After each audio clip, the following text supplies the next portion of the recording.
કાકી પણ આવી ગયા છે. ક્યાં વાત હે, ક્યાં હતા યાર કાકી? અરે યાર આજે તો બધા બહુ પ્રોબ્લેમ થયા ખબર છે. એકચ્યુઅલી આ મારો ભાઈ છે ને મહેશ, કાલાકટ્ટા આખું સાંભળી લો ને હવે વચ્ચે કાલા કટ્ટા એ કરે છે.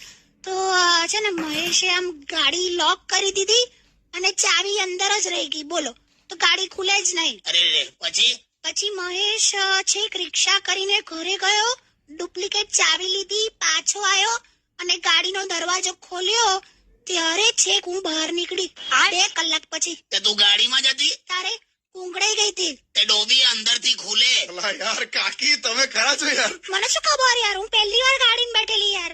મહેશે કેવું જોઈએ ને. લા યાર આ તમે બંને ભાઈ બેન હરખા બુદ્ધિના જ છો, પણ પેલો પાછો રિક્ષા કરીને ઘેર ગયો ચાવી લેવા. સેજ ભણી હોત ને તું. મેં પહેલા પણ કીધું તું તને કે તે આખી જિંદગી પેનનો ઉપયોગ ખાલી ચણિયામાં નાડું નાખવા જ કર્યો છે. અલા જવા દો ને કાકા, થાય યાર. એટલે આવું તો ના જ થાય હવે. બંને હરખા જ છે લા. આજની તારીખે મહેશ અને આ પેલા નારિયેલના ટુકડા કરી વચ્ચે નાડું બાંધીને ટેલિફોન રમે છે. બોલ. અલા યાર એટલું જ નહીં, પછી શું થયું ખબર છે? પછી તો હું રિક્ષામાં બેઠી ને તો કોઈકે કંકુ ચોખા ફૂલ નાખ્યું મારા પર ચાલુ રિક્ષામાં. તો આ ગણપતિ બાપાનો તહેવાર ચાલે છે એટલે કહું છું તું છે ને હમણાં વિસર્જન સુધી એકલી ના ફરીશ. પાછો જમણો દાંત પણ નથી તને. બસ હવે સોંગ વગાડ.